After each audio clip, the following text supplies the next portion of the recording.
শুরুতে আমি বলেছিলাম যে এই বাড়ি আমাদের না। আমরা এই বাড়ির কেয়ারটেকার। এটা আর প্রযোজ্য নয়। এই বাড়ির এখন আমরাই মালিক। দরিদ্র মধ্যবিত্ত এখন আর আমাদের বলা চলে না। আমরা ঢাকা শহরে আস্ত একটা দোতলা বাড়ির মালিক। কাগজপত্র এখন আমাদের কাছে আছে।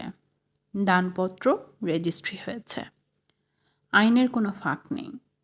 আমার ইঞ্জিনিয়ার মেছো ভাই ইতিমধ্যেই চিন্তাভাবনা শুরু করেছে এই বাড়ি ভেঙে 7 তলা একটা কমপ্লেক্স হবে।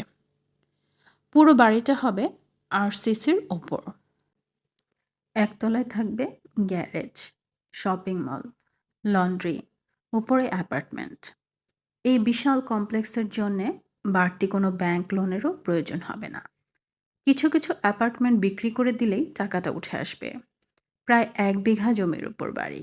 জমির দামই 30-40 লাখ টাকা। আমরা এক ধাক্কায় অনেক দূরে উঠে গেলাম।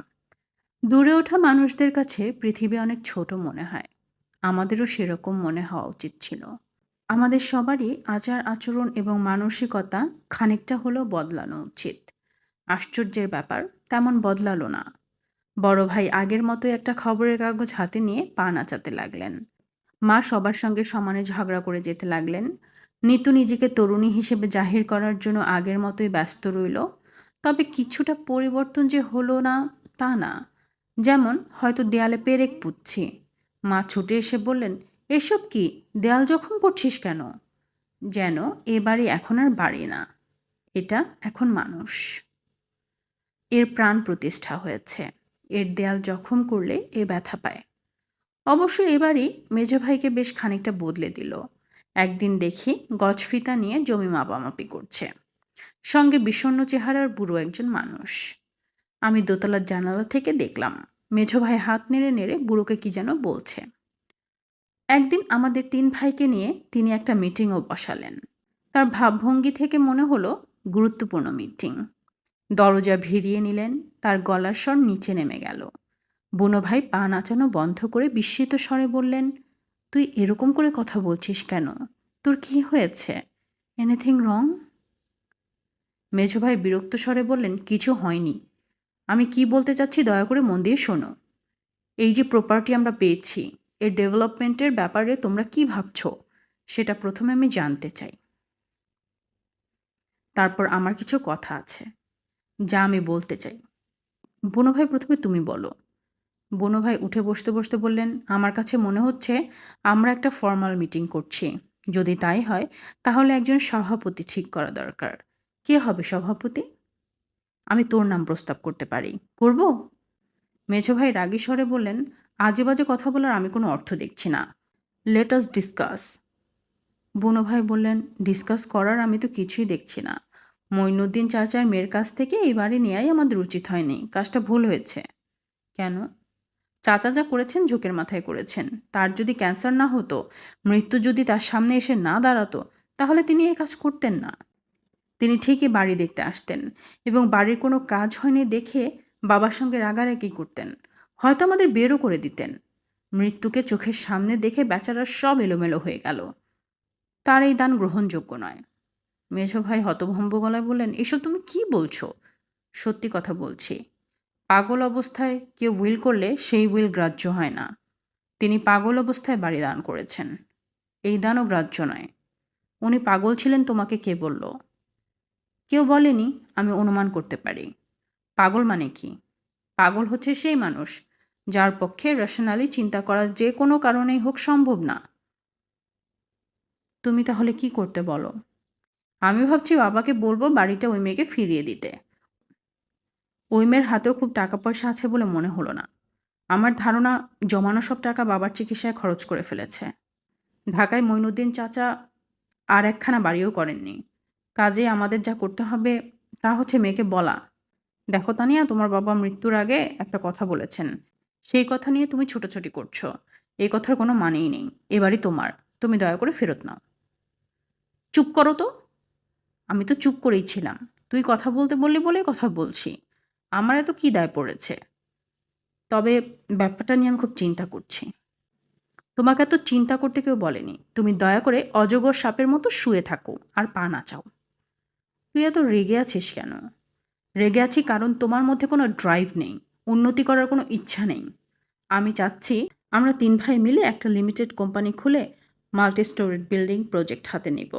আর তুমি উল্টাপাল্টা কথা শুরু করলে, যেন বিরাট ফিলোসফার। বড় ভাই শান্ত গলায় বললেন, অন্যের জায়গার ওপর তুই মাল্টি স্টোরেড বিল্ডিং করবি? তোর কি মাথাটা খারাপ হয়ে গেল? অন্যের জায়গা হবে কেন? অবশ্যই অন্যের জায়গা।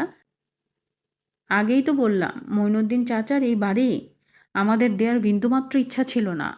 পুরো ব্যাপারটা একজন অসুস্থ মানুষের ঝোঁকে ঘটে গেছে। তুমি এত বেশি বেশি বোঝো বলেই তো তোমার আজ এই অবস্থা। কি অবস্থা? দিনরাত বিছানায় শুয়ে পা নাচাতে হয়। বুনো ভাই হেসে ফেললেন।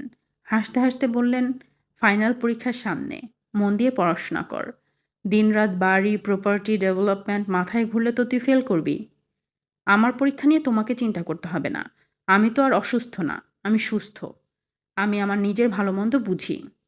মেঝো ভাই মুখ লাল করে ঘর থেকে বের হয়ে গেলেন। বুনো ভাই আমার দিকে তাকিয়ে হাসতে হাসতে বললেন, রঞ্জু তুই বস। আমি বসলাম। তিনি বিছানায় গা এলিয়ে দিতে দিতে আগ্রহ নিয়ে বললেন, মঈনুদ্দিন চাচার মেয়েটাকে দেখেছিস? হ্যাঁ। মেয়েটাকে তোর কেমন লাগলো? ভালো। শুধু ভালো? দেখতেও মন্দ না। আর কিছু? আর কিছু তো মনে পড়ছে না। বুনো ভাই উঠে বসলেন। তার চোখে মুখে কৌতূহল এবং আগ্রহ। চাপা গলায় বললেন, খুব স্পিরিটেড মেয়ে। আমার মেয়েটাকে খুব পছন্দ হয়েছে। মঈনুদ্দিন চাচা মেয়েটাকে মরার সময় একটা অন্যায় কথা বলেছেন। মেয়ে অক্ষরে অক্ষরে সেই কথা পালন করছে। তার আত্মীয় স্বজনরা নিশ্চয়ই অনেক বাধা দিয়েছে। এই মেয়ে কিছুই শোনেনি। ভুল বললাম নাকি রঞ্জু? না, ভুল বলনি। একটা জিনিস লক্ষ্য করেছিস? মেয়েটা তার বাবার কথা, অসুখের কথা, মৃত্যুর কথা আমাদের এলাবোরেটলি বলল। বলতে গিয়ে একবারও কাঁদল না। আমি এই জিনিসটা খুব অবাক হয়ে লক্ষ্য করলাম। তুই লক্ষ্য করেছিস? হুম। আরেকটা ইন্টারেস্টিং ব্যাপার লক্ষ্য করলাম। শুরুতে মেয়েটাকে আমার মোটেই আকর্ষণীয় মনে হয়নি। চলে যাবার সময় মনে হলো, বাহ, মেয়েটা দেখতে ভালো তো। তিনি আবার বিছানায় শুয়ে পড়লেন। হাতে 2 দিন আগের পত্রিকা। এটা হচ্ছে তার সিগন্যাল। কথা শেষ হয়েছে, এখন চলে যাও। আমি উঠে দাঁড়াতে দাঁড়াতে বললাম, বুনো ভাই। তিনি মুখের উপর থেকে পত্রিকা না নামিয়েই বললেন, বলে ফেল। তুমি যে জীবনটা শুয়ে শুয়ে কাটিয়ে দিচ্ছ, তোমার খারাপ লাগে না? না। পৃথিবীতে প্রচুর লোক আছে যারা দিনরাত পরিশ্রম করে। অল্প কিছু আছে যারা কিছুই করেন না। আমি সেই অল্পের দলে। মাইনরিটি হবার যন্ত্রণা যেমন আছে, আনন্দও আছে। এরকম কতদিন থাকবে? বেশি দিন থাকবো না। একদিন দেখবি গা ঝাড়া দিয়ে উঠে বসেছি, চাকরি বাকরি করছি।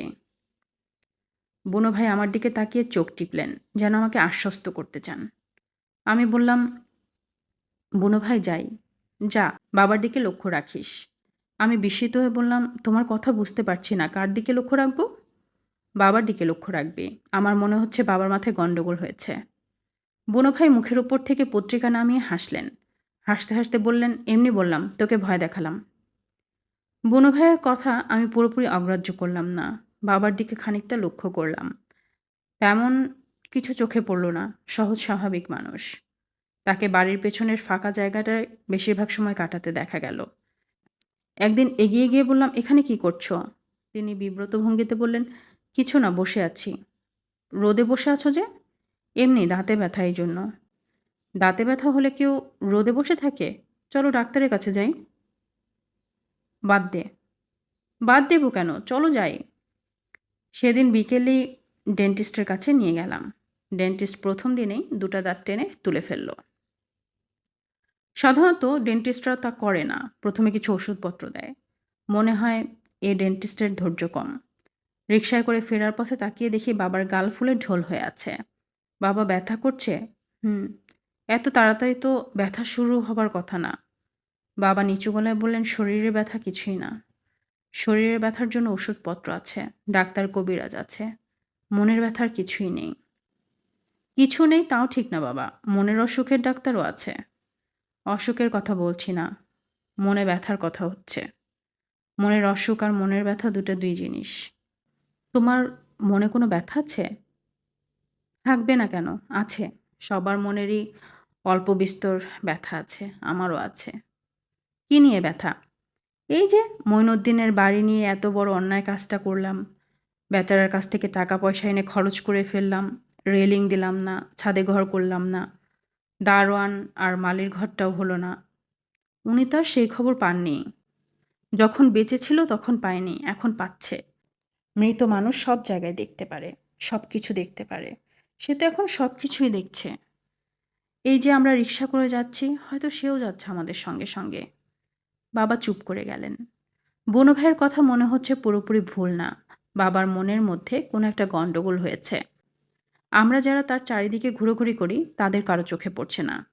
আর যে লোকটি দরজা বন্ধ করে সারাক্ষণ পা নাচিয়ে খবরের কাগজ পড়ছে, সে সব জেনে বসে আছে। আশ্চর্য তো।